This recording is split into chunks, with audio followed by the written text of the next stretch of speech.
मेरी तरफ से तौकीर टीवी देखने और सुनने वाले तमाम दोस्तों को अस्सलाम वालेकुम। मोहतरम नाज़रीन, आज हम आपको ले जाने वाले हैं एक ऐसे मुल्क की सैर पर जहां अपनी बीवी की सालगिरह भूल जाना गैर कानूनी है। एक ऐसा मुल्क जहां दूसरों के जूते पहनना गैर कानूनी तस्वुर किया जाता है। सरकारी इमारत में बगैर शर्ट पहने दाखिल होना गैर कानूनी है। आवाम में गम चबाना भी गैर कानूनी है। बगैर इजाज़त के घर के अंदर सूअर रखना भी गैर कानूनी है। ये वो मुल्क है जो पाकिस्तानियों को वीज़ा मुफ्त देता है, मगर कैसे, जानेंगे इस वीडियो के आखिर में। जी हाँ दोस्तों, मैं बात कर रहा हूँ पानी की वादियों में घिरे हुए एक खूबसूरत और कई छोटे बड़े जज़ायर के मुल्क माइक्रोनेशिया की। आज हम आपको इस मुल्क की सैर करवाएंगे जहां जाने पर कुछ ऐसा गुमान होता है जैसे हम जंगली जिंदगी में आ गए हों। अधनंगे जंगली लिबास पहने हुए लोग जब इधर उधर भागते हैं तो इंसानी आंखें चंदिया जाती हैं। आखिर ये कौन सी नस्ल से ताल्लुक़ रखते हैं? इनकी सकाफत क्या है? इनका मज़हब क्या है? इन्हें आज़ादी कब, क्यों और किस तरह मिली? इनकी तारीख के औराक में ऐसा क्या मौजूद है जो इन्हें दुनिया से अलग बनाता है?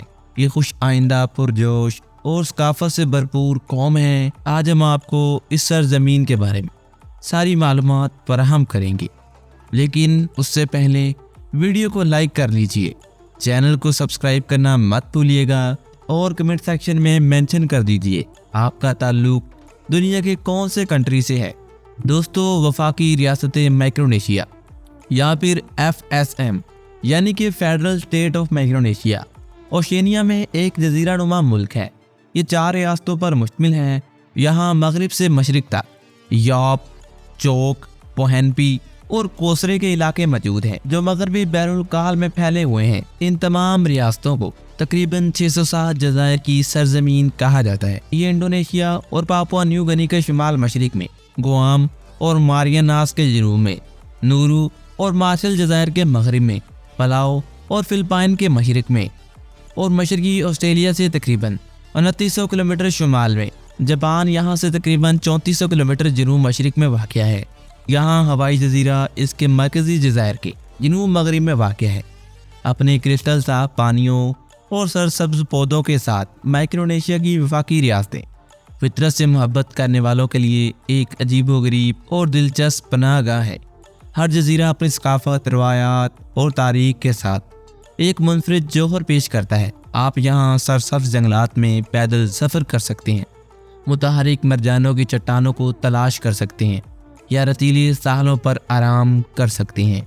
माइक्रोनेशिया के लोग पुरजोश, खुश आइंदा और एक भरपूर सकाफत के मालिक हैं जो रवायात में डूबी हुई हैं। आप रवायती रक्स में शिरकत करके सकाफती तकरीबात में हिस्सा ले सकते हैं। यहाँ मकामी लोगों से बातचीत करने पर ही आपको मकामी तर्ज ज़िंदगी मालूम पड़ जाएगा। माइक्रोनेशिया की झलकियों में एक मशहूर चोक लैगून है जिसे ट्रॉक लैगून का गोस्ट फ्लैट भी कहा जाता है। यहाँ आप दर्जनों जापानी बहरी जहाज़ों के डूबे हुए मलबे देख सकते हैं जो दूसरी जंग के दौरान तबाह हो गए थे। ये एक मुनफरिद और खौफनाक तजुर्बा है जो आपको कहीं और देखने को नहीं मिलेगा। माइक्रोनेशिया की वफाकी रियासतों के पास एक भरपूर सकाफत और तारीख मौजूद है जो इनकी रवायात में गहरी जड़ी हुई है। ये लोग अपने रक्स और गानों के लिए जाने जाते हैं। इस सरजमीन के साहली जजीरे कुछ इंतहाई शानदार मरजान चट्टानें और साहल पेश करते हैं जो देखने वालों को अपने शहर में जकड़ लेते हैं। ये साहल गोताखोरी करने वालों के लिए और क्रिस्टल साफ पानी में स्नॉर्कलिंग करने वालों के लिए बेहतरीन मकाम है। जज़ायर का दौरा करते वक्त आप मकामी खाने आजमा सकते हैं जिनमें पोलिनेशियाई, एशियाई और अमरीकी जायकों का एक अजीबोगरीब मरकब आपको देखने को मिलता है, जबकि समुद्री ग़ज़ा भी यहाँ आपको एक मुनफरिद अंदाज में देखने को मिलती है। यहाँ सबसे बड़ा शहर वेन्यू है जो चोक एटोल में वाक़ है। माइक्रोनेशिया के बाओ-इजाद 4000 साल पहले यहाँ आकर आबाद हुए थे। फिर इसके बाद यहाँ पर मरकज़ी इक़्तिसादी और मजहबी सकाफ़तें तैयार हुई। 1590 में यहाँ बाक्सर कोडेक्स नान मेडोल को यूनेस्को के आलमी सकाफ़ती विरसा के तौर पर मुंतखब किया गया। जो नहरों के नेटवर्क से मुंसलिक छोटे मसनूई जजीरों की एक सीरीज पर मुश्तमिल है। इन 4 रियासतों में हर एक के पास एक या एक से ज्यादा अहम जज़ायर मौजूद है। कोसरे के इलाके के अलावा यहाँ तमाम इलाके मुतअद्दिद दूर दराज एटोल्स पर मुश्तमिल है। टोर्ट डेस्लास के माहिदे ने ये ज़मीनें स्पेन को दे दी और हिस्पानियों ने जजीरा नुमा को दारुल-हुकूमत मनीला के जरिए हिस्पानवी ईस्ट इंडीज़ में शामिल कर लिया। 19वीं सदी में मुतअद्दिद चौकियाँ और मिशन यहाँ पर कायम किए गए। 1887 में इन्होंने सैंटियागो डी ला एसारिसोस शहर की बुनियाद रखी, जो आज पवानेपी जजीरे पर कलोनिया के नाम से जाना जाता है।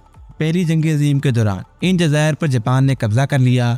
दूसरी जंग अजीम के दौरान जापानी बहरी अड्डे का एक अहम हिस्सा ट्रक लैगोन में मुकीम था। फरवरी 1944 में ऑपरेशन हेलस्टोन जंग की सबसे अहम बहरी लड़ाइयों में से एक ट्रक के मुकाम पर हुआ, जिसमें बहुत से जापानी अमदादी जहाज और हवाई जहाज तबाह हो गए थे। जून 2015 को माइक्रोनेशियाई वफाकी रियासतों ने मगरबी समुंदर के तकरीबन 3 मिलियन मरबा किलोमीटर के रकबे पर मुहित मुल्क के खसूसी इक़्तिसादी जोन में दुनिया की दूसरी सबसे बड़ी इलाकाई शॉर्क पनागाह भी कायम की। माइक्रोनेशिया की वफाकी रियासतें 1979 के आइन के तहत चलती हैं, जो बुनियादी इंसानी हकूक़ की ज़मानत देता है और हुकूमती इख्तियारात की इलादगी कायम करता है। यह आइनी कौमी हुकूमत को रियासत मुत्तहिदा अमेरिका की तरह लेकिन बिल्कुल यकसा नहीं बनाता।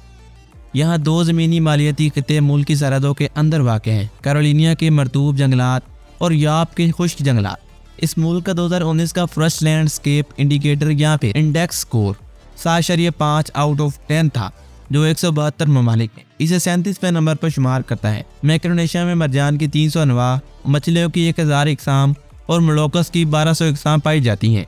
यहाँ मैनग्रोव के जंगलात में कीकड़े और मछली के साथ साथ परिंदों की भी इकसाम पाई जाती हैं, जो इन्हें खानों के तौर पर इस्तेमाल करते हैं। इसके अलावा यहाँ बहुत सी सख्त मरजान चट्टानें भी मौजूद है, जिनकी 150 से ज़्यादा इकसाम यहाँ रिकॉर्ड की गई हैं। इसके अलावा बहुत से कुदरती ज़खायर और बहुत सी कुदरती जगहें यहाँ मौजूद हैं। अंदरूनी मुल्क में समुद्री इलाके से लेकर पहाड़ की चोटी तक मुख्तलिफ किस्म के पौधे, बादल का जंगल, यहाँ काश्त के इलाके, मीठे पानी के दलदल, पाम की ये टोल के जंगलात और बहुत सी चीज़ें देखने वालों को अपने शहर में जकड़ लेती हैं। यहाँ पौधों की तकरीबन 750 से ज़्यादा इकसाम पाई जाती हैं, जिनमें से 110 इकसाम मकामी हैं। माइक्रोनेशिया की वफाकी रियासतों में इक़्तिसादी सरगर्मियाँ बुनियादी तौर पर खेती बाड़ी और माहीगीरी पर मुश्तमिल है। माइक्रोनेशिया की रियासतें 97% ईसाई हैं, जिससे ज़्यादा आबादी कैथोलिक चर्च से ताल्लुक़ रखती है, जिनमें 42% प्रोटेस्टेंट ईसाई ग्रोह से ताल्लुक़ रखती है। इसके अलावा दीगर मज़हब के मानने वाले भी यहाँ आबाद हैं। 4 रियासतों में हर एक की अपनी सकाफत और रवायात है, लेकिन मुश्तरका सकाफत और इक़्तिसादी बंधन भी यहाँ देखने को मिलता है। यहाँ यूरोप का जजीरा अपने पत्थर के ज़खायर के लिए जाना जाता है। यहाँ बड़ी डेस्कें आमतौर पर कैल्साइट की होती हैं, जिनका कतर 4 मीटर तक हो सकता है। आइए दोस्तों, अब जानते हैं माइक्रोनेशिया के वीज़े के बारे में, और इसके बाद हम जानेंगे माइक्रोनेशिया में बनाए जाने वाले अजीबोगरीब कवानीन के बारे में। Micronesia tourist visa is not required for the citizen of Pakistan for stay up to 30 days. Micronesia जाने के लिए पाकिस्तानियों को किसी वीजे की जरूरत नहीं है, अगर वो 30 दिन या 30 से ज्यादा दिन यहाँ रहना चाहते हैं। माइक्रोनेशिया के बिजनेस वीजे की बात की जाए, इसके लिए आपको वीजे की जरूरत नहीं पड़ती। यहाँ आप बिजनेस के काम के लिए 30 दिन तक रह सकते हैं, लेकिन आपको कुछ शराइत पर अमल करना पड़ेगा। आपको अपने मुल्क से बाहर निकलने की तारीख के बाद और खाली वीजा सफर के साथ पासपोर्ट को कम से कम 6 माह तक दुरुस्त रखना पड़ेगा। वापसी की टिकट का भी आपके पास होना जरूरी है। अगली मंजिल के लिए दरकार तमाम दस्तावेज अपने पास रखें। सफर के मकसद का सबूत देने वाले दस्तावेजात को अपने पास रखना जरूरी है, और अपने मतलूबा क़याम की लंबाई के लिहाज से काफ़ी फंड्स का भी आपके पास होना ज़रूरी है। अगर माइक्रोनेशिया के सियाहती वीज़ा की बात की जाए, इसके लिए भी इन तमाम चीज़ों का होना लाजमी है। आइए दोस्तों, अब जानते हैं इस मुल्क के अजीबोगरीब कवानीन के बारे में। यहाँ बीवी की सालगिरह भूल जाना गैर कानूनी है।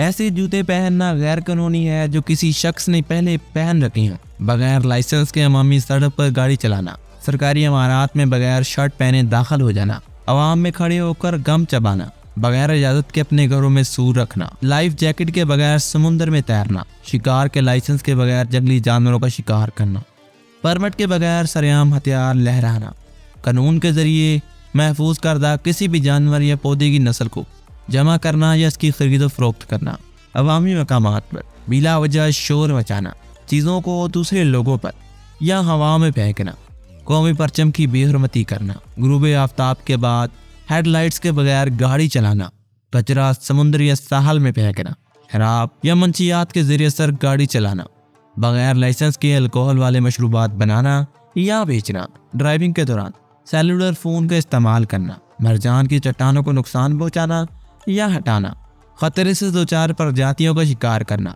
इजाज़तनामा हासिल किए बगैर आतिशी असला बरामद करना, किसी भी महफूजशुदा इलाके में मछली पकड़ना, ये सब यहाँ पर गैर कानूनी है। ऐसा करने पर आपको जेल हो सकती है। उम्मीद करता हूँ तमाम दोस्त आज की इस मालूमाती वीडियो से लुत्फ़अंदोज़ हुए होंगे। अगर आपको आज की ये वीडियो पसंद आई है तो हमारे चैनल तौकीर टीवी को सब्सक्राइब करना मत भूलिएगा। मिलते हैं एक और ऐसे ही मालूमाती वीडियो के साथ। तब तक लिए अपना बहुत सारा ख्याल रखिएगा। अल्लाह निगहबान।